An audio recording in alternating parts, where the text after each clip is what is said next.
Hey there, my lovely weekend warriors, and welcome back to the Lazy Sunday Review. And here we are at the first review of the year, and we can finally talk about episode 1 of The Last of Us. I wanted to thank you for joining me on this lovely day, but be sure to also like, comment, and subscribe to my channel so you can get notifications when I release reviews of the next episode of The Last of Us and any other reviews. I'll also be posting my gameplay of The Last of Us on my double XP weekends, so you can catch those as well. Well, the premiere has come and gone, and I'm glad to say that The Last of Us is finally here! And I gotta tell you guys, as a fan of the game, my expectations were through the roof. I could not contain my excitement when I saw that magical play button on HBOmax! But I'm sure you're all wondering, did it meet my expectations? Did it live up to that sweet hype? Well, I don't think words can express how I felt while I was watching the show, so, I guess this would be an accurate representation.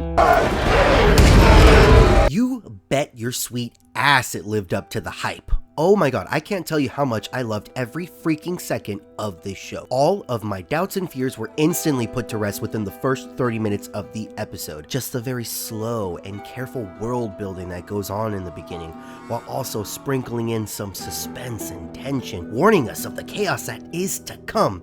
Like I said, I'm a fan of the game, so I had an idea of what was going to happen, and to see how director Craig Mason playfully used that knowledge to his advantage by making very subtle but effective changes to the narrative. The beginning felt exactly like the game, but in a fresh, new way. All of this leads up to the most iconic moment in The Last of Us, and they execute it to perfection. Maybe a little too perfect.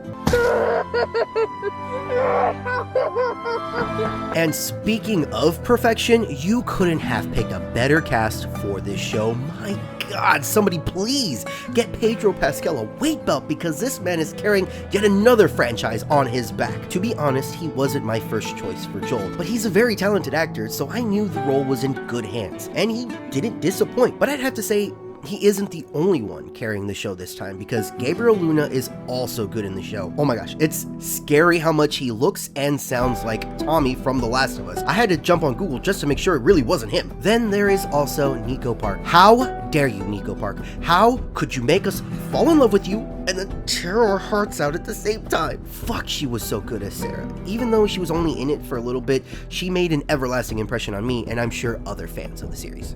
Then there is the star of the hour, Bella Ramsey. She is 100% Ellie. Every time I close my eyes and just hear her talking, I can hear Ellie in the game. However, my only criticism of the show would have to be Bella Ramsey. Now, don't get me wrong, she is really awesome in the role of Ellie, but the only thing is that she has done a good job of capturing Ellie's raw nature. She's got her sass, she's crafty like her, and of course, very mischievous. But she hasn't quite shown Ellie's vulnerability. I don't know exactly what it is, but when it comes to the more emotional moments, it really looks like she's struggling to convey those emotions, but it's only the first episode, so maybe she will crack the code somewhere down in the next episode or two. So I'm just excited to see what she can do.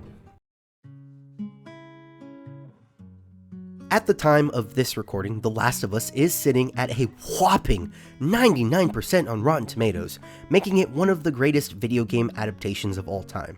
But I'd argue that it is in fact the greatest video game adaptation of all time.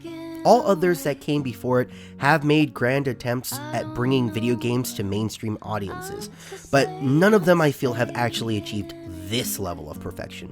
And that's all thanks to the brilliant mind of Craig Mason.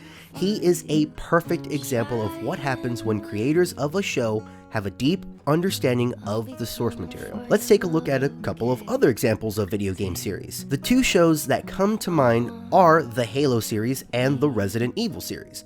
I think we can all agree that these not only missed the mark, but they shat the bed on those ones. These are great examples of showrunners only having a surface level understanding of the source material. In Halo's defense, I guess trying to get people on board with a story about a 10-foot tall super soldier in magical space armor who fights giant blue aliens is a bit of a hard sell, but it still stands that they don't know what made the games so loved. And I'm sorry, Resident Evil, but what the fuck was this?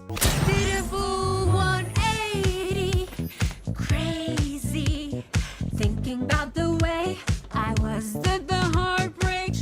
But that's not the case here with The Last of Us. Every interview I've watched with Craig Mason, I can just see how much he truly loves and believes in this story. He talks just like a fan of the game. He wanted to capture each moment as if it were the first time we popped those games into our PlayStations and were transported into this post-apocalyptic world. And that's all we want from these live action series. Take us back to our favorite moments and make us feel exactly how we felt when we first experienced them. So, needless to say, I'm super excited for the rest of this show. It's gonna be amazing. Well, that's it for the review, you guys, but let me know down in the comment section. What did you think of The Last of Us? Have you played the game, or are you a newcomer to the series? I really would like to know, so let's start a discussion. And are you guys just as excited as I am for episode 2 tonight? Hopefully we get to see a clicker. Thank you guys again for joining me on this one, and I'll see you guys next week for episode 2's review. See you next time.